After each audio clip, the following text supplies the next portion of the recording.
तो आपको याद होगा इस कहानी की यात्रा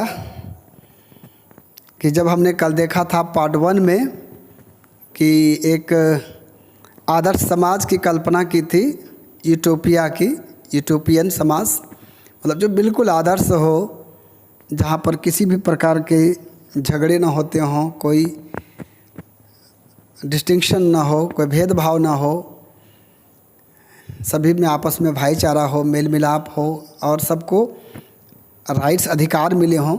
इसी को फ्रेडरिक शॉर्यू ने दिखाया है कि 1848 में जो है वो पूरे यूरोप के सारे कंट्री क्या हो चुके हैं, रिपब्लिक मतलब गणतंत्र हो चुके हैं, डेमोक्रेसी आ चुकी है, सबको उनका अधिकार मिल चुका है।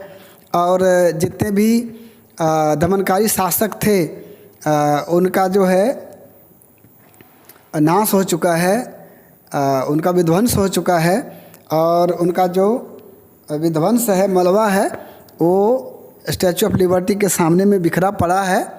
और सारे देश के जितने भी देश हैं वो सारे लोग जो है वहाँ पर अपनी श्रद्धा सुमन अर्पित करने के लिए स्टैचू ऑफ लिबर्टी के पास जा रहे हैं। और ऊपर से जीसस क्राइस्ट जो हैं और जो एंजल्स हैं, जो देवदूत हैं, मैसेंजर ऑफ गॉड्स जिसको हम कहते हैं, वो ऊपर से प्रसन्न हो रहे हैं और आशीष दे रहे हैं, ब्लेसिंग्स दे रहे हैं उनको इस अच्छे काम के लिए कि जहाँ पर दमनकारी शासन था, लोगों को हक नहीं मिलता था, वैसी स्थिति में डेमोक्रेसी स्थापित होने के लिए, रिपब्लिक्स बनने के लिए तो एक दर्शाया गया है बड़े अच्छे तरीके से। और फिर हमने जब उस कहानी को देखा था, फ्रांस के बारे में देखा था कि फ्रांस में कैसे राष्ट्रवाद आया, फिर जर्मनी का एकीकरण, फिर इटली का एकीकरण, फिर जो है सो हमने ग्रीस के बारे में देखा था। और फिर आगे बढ़ते बढ़ते हम लोग आज पार्ट 2 में जब हम यूरोप की बात करें और ब्रिटेन की बात ना हो तो फिर बात अधूरी रह जाती है। तो आज हम देखेंगे कि ब्रिटेन में किस प्रकार से एकीकरण हुआ और वहाँ पर कैसे कैसे लोग रहते थे। तो इथनिक ग्रुप्स ऑफ ब्रिटेन, मतलब ब्रिटेन के जो अलग अलग नस्ल के लोग वहाँ पे रहते थे, उसको आज हम देखने जा रहे हैं। तो उसमें से थे इंग्लिश थे, मतलब ब्रिटेन में, फिर वेल्स के लोग थे, स्कॉटिश थे एंड आयरिश थे। लेकिन the force of power was English parliament, लेकिन शक्ति कहाँ निहित थी? इंग्लिश पार्लियामेंट में निहित थी। सत्ता जो है वो इंग्लिश पार्लियामेंट में थी। तो द एक्ट ऑफ यूनियन 1707 में ये काम शुरुआत हुआ, इस काम की शुरुआत की गई। क्या हुआ? Resulted in the formation of the United kingdom of great Britain. तो सबको यूनाइट करके यूनाइटेड किंगडम का निर्माण किया गया, जिसको ग्रेट ब्रिटेन मतलब विस्तृत या बहुत बड़ा ब्रिटेन, महान ब्रिटेन का नाम दिया गया। Parliament was also dominated by English people. Parliament में किसका वर्चस्व था? अंग्रेजों का, इंग्लिश पीपुल का। स्कॉटिश हाईलैंड्स वेयर सप्रेस्ड, और जो ऊंची ऊंची पहाड़ियाँ थी जहाँ पर स्कॉटिश लोगों का शासन था, उनको दबाया गया। They were not allowed to speak Gaelic language, और उनको कहा कि आप गैलिक लैंग्वेज नहीं बोल सकते हैं। They were not allowed to wear national dress of Scotland, और स्कॉटलैंड का जो अपने देश का जो ड्रेस था उसको पहनने से मनाही कर दी गई, उनको अलाउ नहीं किया गया। तो ये थी स्कॉटलैंड के साथ। अब है आयरिश और इंग्लिश। तो आयरलैंड का जहाँ तक सवाल है, वहाँ पर 2 तरह के लोग रहते थे, कैथोलिक्स एंड प्रोटेस्टेंट्स। मतलब क्रिश्चियन की ही 2 शाखाएँ हैं, कैथोलिक्स हैं एंड प्रोटेस्टेंट्स हैं। तो कैथोलिक्स की संख्या अधिक थी, प्रोटेस्टेंट्स की संख्या कम थी। तो Ireland was deeply divided between Catholics majority and Protestant minority.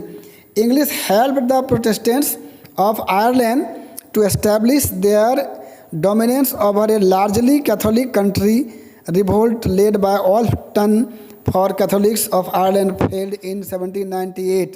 लेकिन अंग्रेज़ों का साथ किसको मिला? प्रोटेस्टेंट्स को, जो संख्या में कम थे। किस लिए?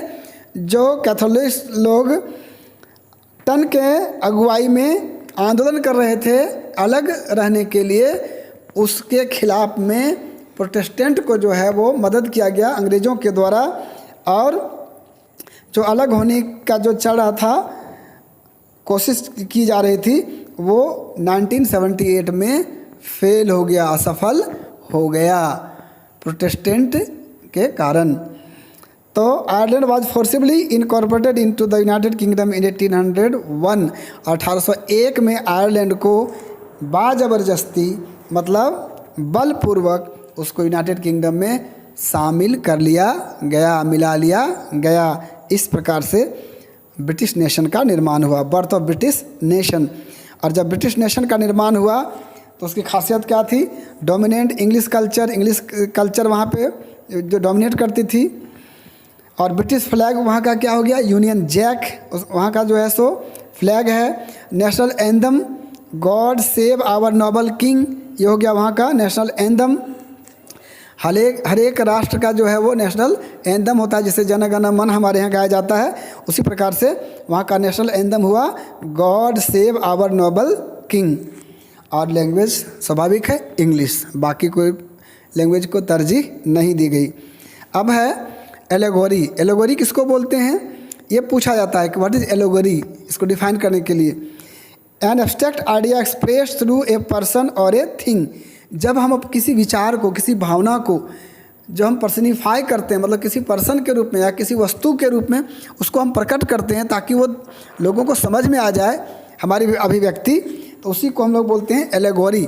जैसे हम अपने देश को दर्शाने के लिए किसका इस्तेमाल करते हैं? भारत माता की चित्र बनाते हैं, भारत माता की मूर्ति बनाते हैं, और हम लोगों में उसके प्रति जो है वो देश की भावना जागृत करने के लिए उसका हम इस्तेमाल करते हैं। तो उसी प्रकार से जब नेशन स्टेट का जो है सिद्धांत वहाँ पे विकसित हुआ, लोग छोटे छोटे जो कुनबों में बटे हुए थे, उससे जब राष्ट्र की भावना जगी तो उन्होंने अपना अलग अलग राष्ट्र के लिए अलग अलग एलोगेरी बनाया।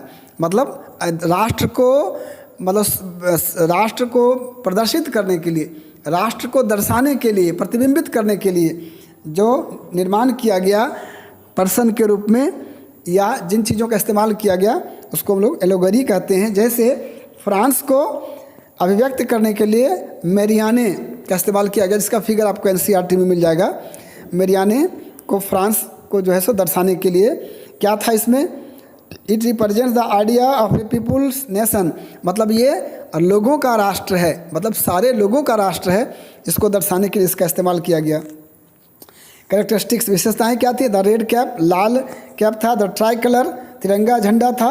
द कोकेड, और फिर जूरा के जैसे यहाँ पे ऊपर में बांधा हुआ था। Erected in public squares to remind the public national symbol of unity, और इसको चौराहे पर रखा गया, खड़ा किया गया ताकि लोग यहाँ पर इसको देख करके पूरे देश की यूनिटी का अनुभव कर सकें, राष्ट्रीयता की भावना जागृत हो सके।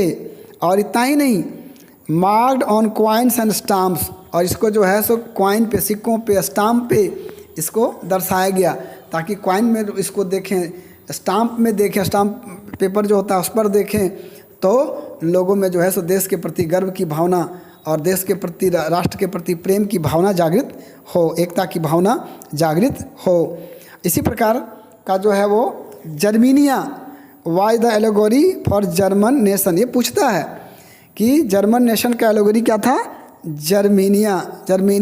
आप देखेंगे ये बुक में, एनसीईआरटी बुक में, जो कैसे मतलब स्टैचू खड़ी है और फिर उसमें क्या क्या दर्शाया गया, उसके सिंबल का सिग्निफिकेंस भी हम लोग देखेंगे।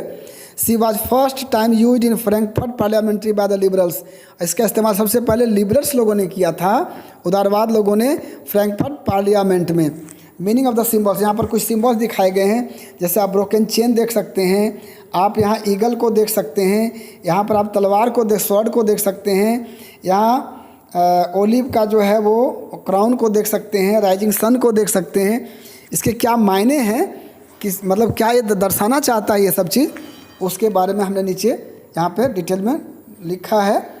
एट्रीब्यूट एंड सिग्निफिकेंस, जैसे ब्रोकन चेन मतलब क्या? बेड़ियाँ टूट गई, मतलब आज़ादी की निशानी, बीइंग फ्रीड, ये है इसका।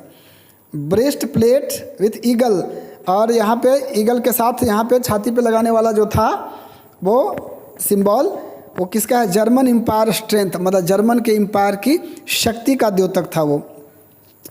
क्राउन ऑफ ओक लीव्स, और ये हीरोइज्म का जो है वो प्रतीक था।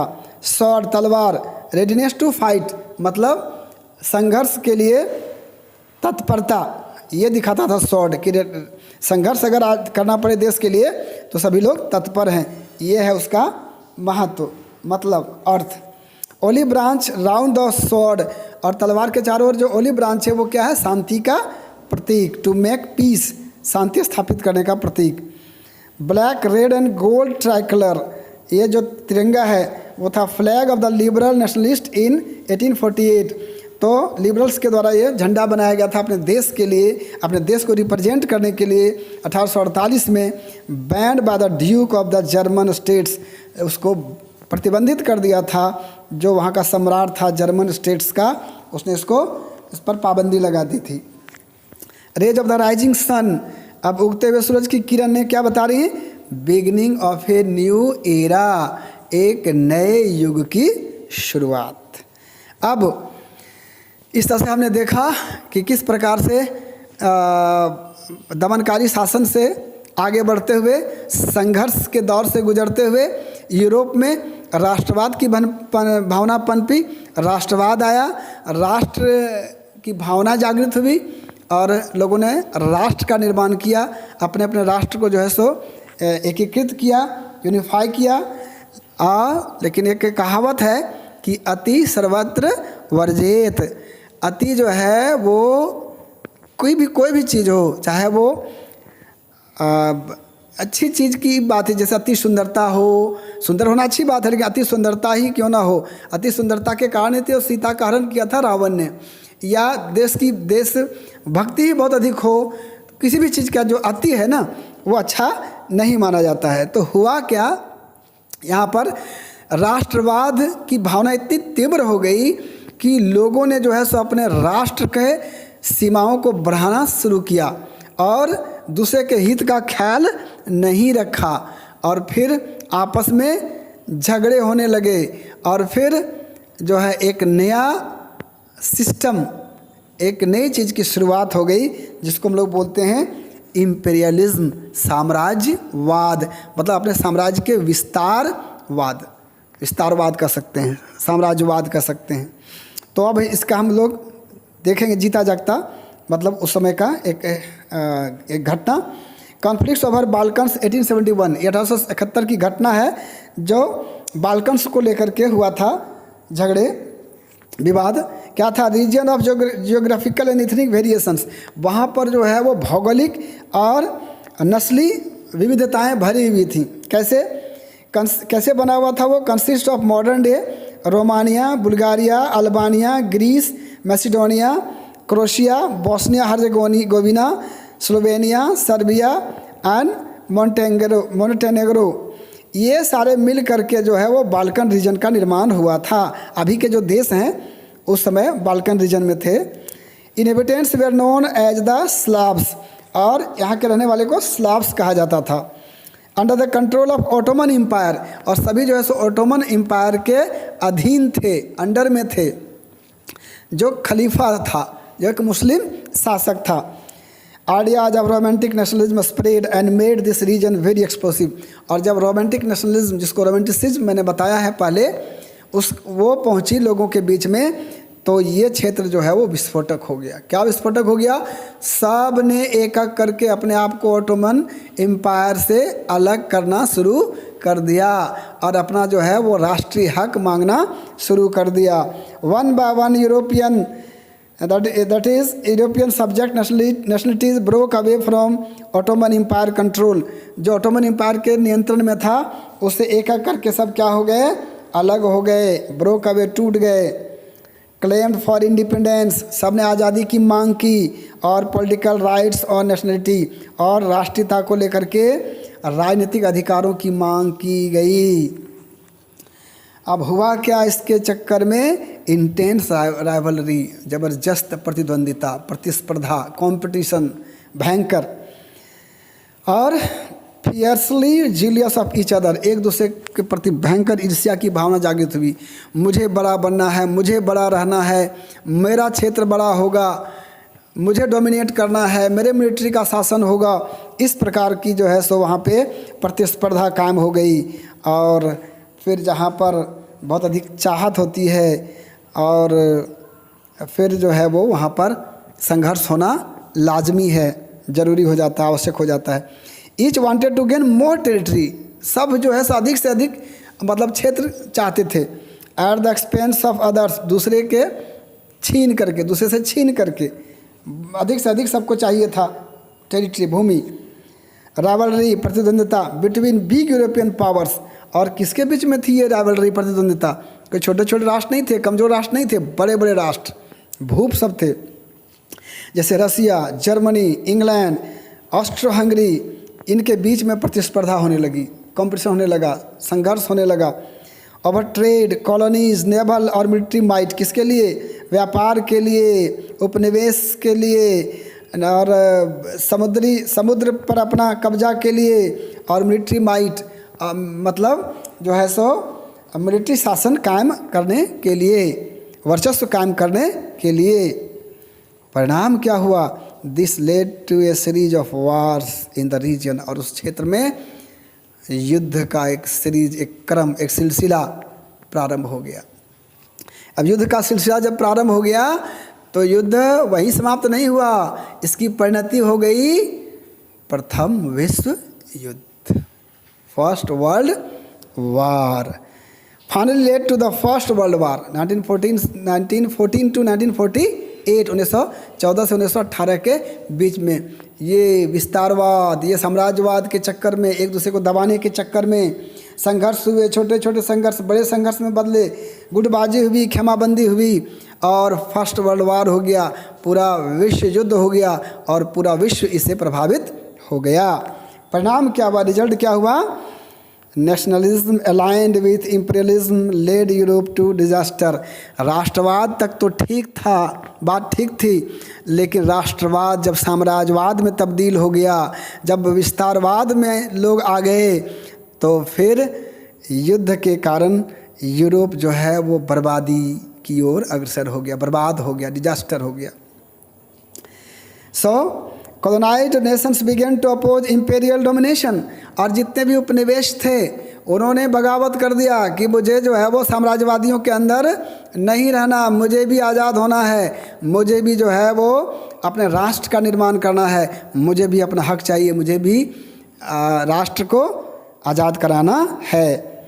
Anti imperial movement developed everywhere, हर जगह जो है वो ये जो साम्राज्यवाद है या साम्राज्यवादी लोग थे उनके खिलाफ हर जगह क्या होने लगे?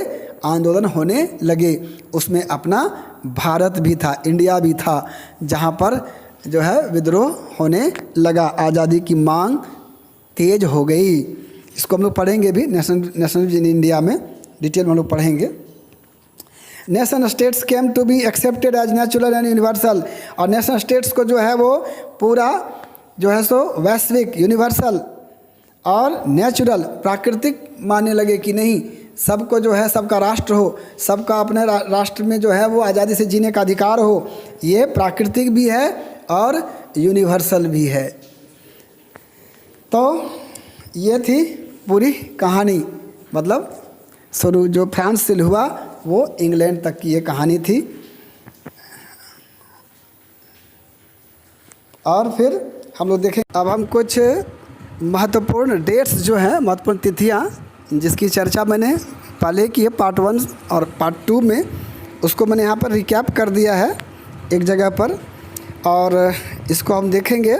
जैसे फ्रेंच रिवॉल्यूशन जो है वो 1789 में हुआ था।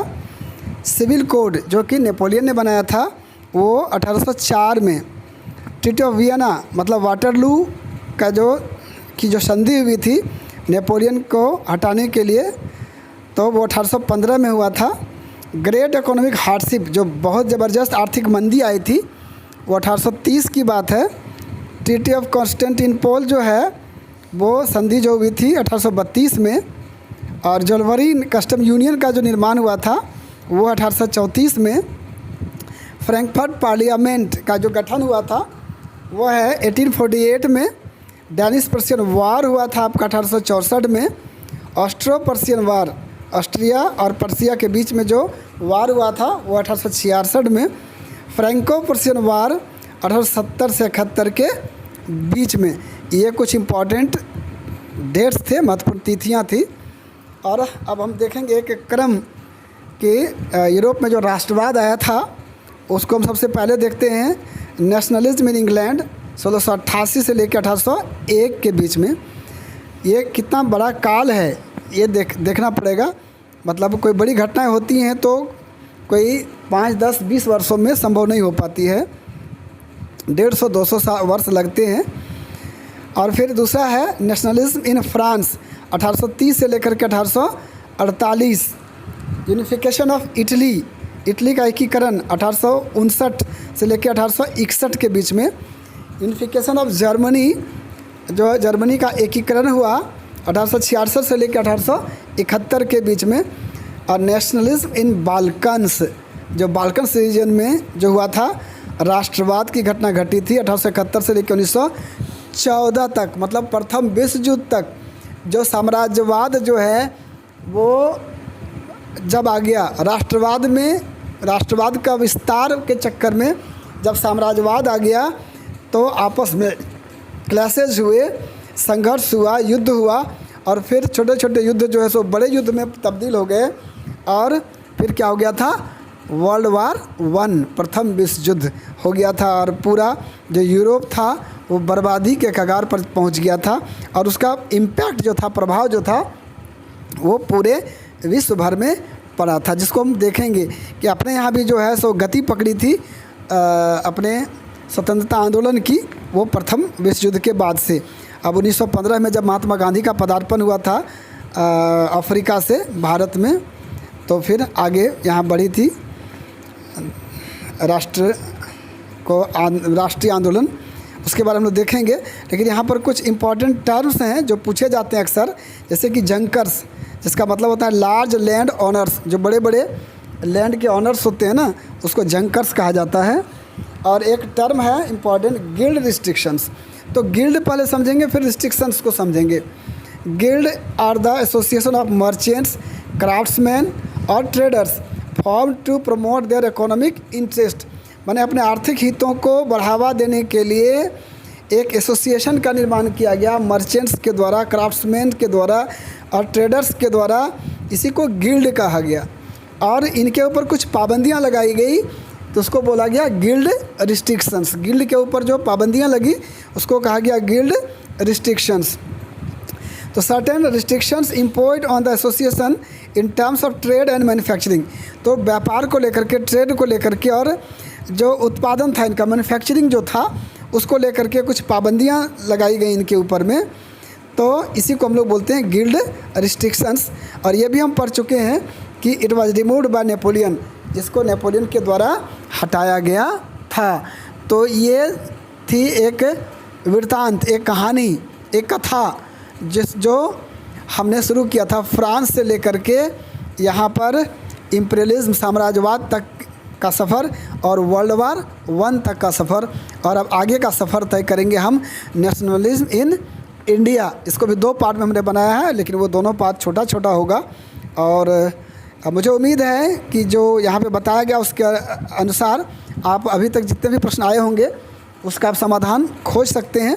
अगर उसमें कोई परेशानी हो तो फिर आप का जो सुझाव आएगा या प्रश्न पूछे जाएंगे उसका भी समाधान किया जाएगा।